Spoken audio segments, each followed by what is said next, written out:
Salam untuk kita semuanya, berjumpa lagi dengan saya di channel Aritela Tutorial, tempat kita untuk berbagi informasi seputar informasi pendidikan dan informasi guru, serta informasi honorer dan informasi lain yang ada hubungannya dengan dunia pendidikan dan guru dan dunia honorer, atau informasi lain yang relevan. Pada pertemuan ini, saya menyapa seluruh Bapak Ibu honorer setanah air yang selalu setia melaksanakan tugas tanpa mengenal lelah dalam melaksanakan kegiatan pelayanan publik di instansi pemerintah pusat, demikian dengan instansi pemerintah daerah. Saya yakin bahwa Bapak Ibu honorer selalu semangat dan selalu dalam keadaan sehat walafiat. Pada pertemuan kali ini, ada satu hal penting yang perlu saya sharekan kepada seluruh Bapak Ibu honorer setanah air terkait dengan informasi mengenai masa transisi sebelum honorer jadi P3K. Nah, di sini disampaikan bahwa masa transisi sebelum honorer jadi P3K, Gus Pardi, apa maksudnya?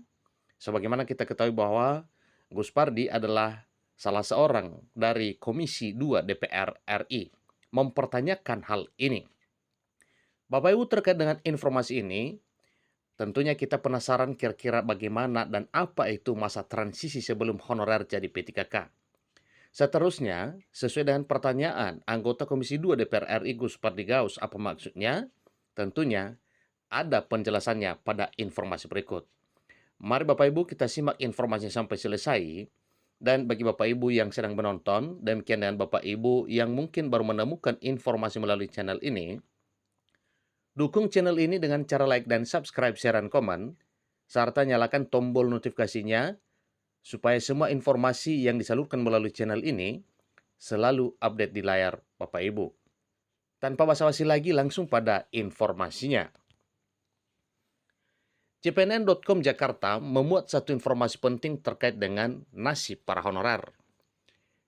Undang-Undang Nomor 20 Tahun 2023 tentang Aparatur Sipil Negara mengamanatkan penataan honorer harus sudah tuntas pada Desember 2024. Dengan kata lain, hingga akhir 2024, seluruh honorer sudah berubah status menjadi aparatur sipil negara dengan status pegawai pemerintah dengan perjanjian kerja atau P3K. Namun, pengangkatan honorer menjadi P3K harus diawali dengan tahapan validasi dan verifikasi data guna menghilangkan data honorer bodong dari database Badan Kepegawaian Negara. Rupanya, rencana pengangkatan honorer jadi P3K itu ada tahapan masa transisi. Dan inilah yang dipertanyakan dan kita perlu tahu apa kira-kira yang disebut dengan masa transisi tersebut. Hal itu pun memancing anggota Komisi 2 DPR RI Gus Pardigaus untuk mempertanyakan apa maksud transisi. Pada rapat kerja bersama Menteri Pendayagunaan Aparatur Negara dan Reformasi Birokrasi Menpan RB Abdullah Azwar Anas di Senayan pada hari Senin 13 November, 3 hari yang lalu. Gus Pardi mengajukan pertanyaan setelah membaca paparan Menpan RB Abdullah Azwar Anas yang tertuang di kertas kerja yang sudah dibagikan kepada para anggota Komisi 2 Dewan Perwakilan Rakyat Republik Indonesia. Bagi honorer non-ASN masih bekerja di masa transisi sejak diberlakukan Undang-Undang Nomor 20 Tahun 2023. Ini maksud di masa transisi apa? Ini tanya Gus Pardigaus pada saat itu. Tidak ada jawaban Menteri Anas yang spesifik menjelaskan apa maksud masa transisi dimaksud. Pada raker tersebut, Mas Anas selaku Menpan RB menyampaikan satu penjelasan tentang mekanisme pengangkatan honorer menjadi pegawai pemerintah dengan perjanjian kerja atau P3K yang diawali dengan proses verifikasi dan validasi oleh BPKP dan Badan Kepegawaian Negara atau BKN. Terhadap honorer yang lolos audit, kata Mas Anas, maka langsung diangkat menjadi P3K paruh waktu atau P3K per time. Dalam hal pegawai non-ASN dimaksud lolos verifikasi dan validasi, maka status pegawai non-ASN dimaksud akan dialihkan menjadi P3K yang akan bekerja secara paruh waktu, kata Mas Anas selaku Menpan RB. Terhadap honorer atau non-ASN yang dinyatakan lolos validasi, maka dialihkan menjadi P3K paruh waktu dan datanya dimasukkan ke dalam platform digital. Selanjutnya, jika ada kebutuhan dan anggaran, maka P3K per time akan diprioritaskan menjadi P3K penuh waktu melalui pemeringkatan kinerja. Nah, ini satu hal yang perlu diketahui oleh seluruh Bapak Ibu honorer bahwa jangan khawatir apabila solusi untuk menyelesaikan honorer adalah pengangkatan menjadi ASN P3K paruh waktu, karena menjadi P3K paruh waktu atau per time ini adalah jembatan untuk naik status menjadi P3K penuh waktu atau P3K full time. Jadi Bapak Ibu honorer bersyukur bila semuanya diangkat menjadi ASN walau status paruh waktu, tetapi ini adalah satu hal yang mendorong Bapak Ibu nantinya bisa terangkat menjadi P3K penuh waktu atau P3K full time. Mardani usul ada masa transisi.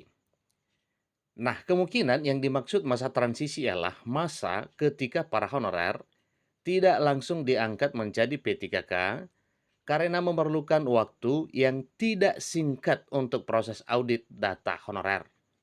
Itulah yang disebut dengan masa transisi sebagaimana disampaikan oleh Mardani dalam hal penjelasan tentang masa transisi itu.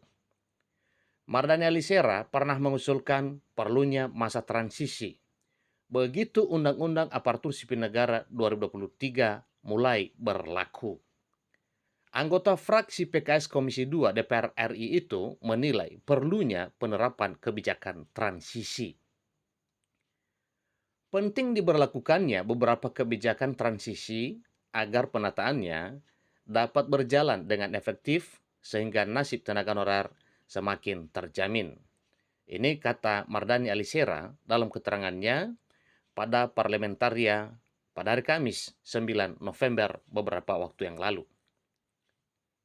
Lebih lanjut dikatakan bahwa batas waktu penataan honorer hingga Desember 2024. Di sisi lain, tidak boleh ada pemecatan terhadap honorer. Jadi, meski hingga akhir Desember 2024 masih ada sisa honorer, tetap saja tidak boleh dipecat.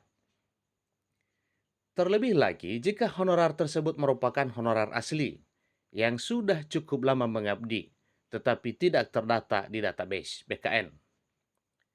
Jadi masa transisi diperlukan untuk memberi waktu proses audit kelar dan memastikan siapa saja non-ASN yang benar-benar asli dan berhak diangkat menjadi P3K. Jadi kebijakan transisi diperlukan untuk memastikan bahwa penghapusan status tenaga honorer tidak merugikan mereka yang telah mengabdi lama. Karena ini adalah amanat dari Undang-Undang ASN yang telah disahkan oleh DPR beberapa waktu yang lalu. Perjelas proses transaksi para tenaga honorer ini. Jangan sampai karena misit di masalah teknis, nasib mereka jadi tidak jelas. Ini kata Mardani, dikutip dari situs resmi DPR RI. Selain itu juga, masa transisi bisa menjadi kesempatan bagi pemerintah untuk memastikan ketersediaan posisi bagi mereka yang sebelumnya merupakan tenaga honorer. Mardani mengingatkan, pemerintah harus menyiapkan tempat kerja baru bagi mantan pegawai honorer. Dengan begitu, nasib mereka menjadi terjamin saat kebijakan penghapusan tenaga honorer berlaku. Apabila sampai akhir 2024 ada yang belum memiliki kepastian tempat kerja baru, maka hal itu harus diatur dalam kebijakan transisi, pungkas Mardani Alisera. Itulah informasi Bapak Ibu terkait dengan apa yang disebut dengan masa transisi yang dipertanyakan oleh Gus Pardigaus, anggota Komisi 2 DPR RI, dan penjelasannya juga dijawab salah seorang dari Komisi 2 DPR RI yaitu Mardani Alisera terkait dengan apa yang dimaksud dengan masa transisi tersebut. Ketika ditanya, maka sebagaimana diberitahukan di sini bahwa Menpan RB yang dijelaskan adalah tentang proses bagaimana nantinya para honorer itu diangkat menjadi ASN P3K. Itulah informasi terkini Bapak Ibu terkait dengan apa yang dimaksud dengan masa transisi sebelum pengangkatan honorer menjadi ASN P3K. Demikian informasinya, sampai ketemu pada informasi berikutnya. Terima kasih.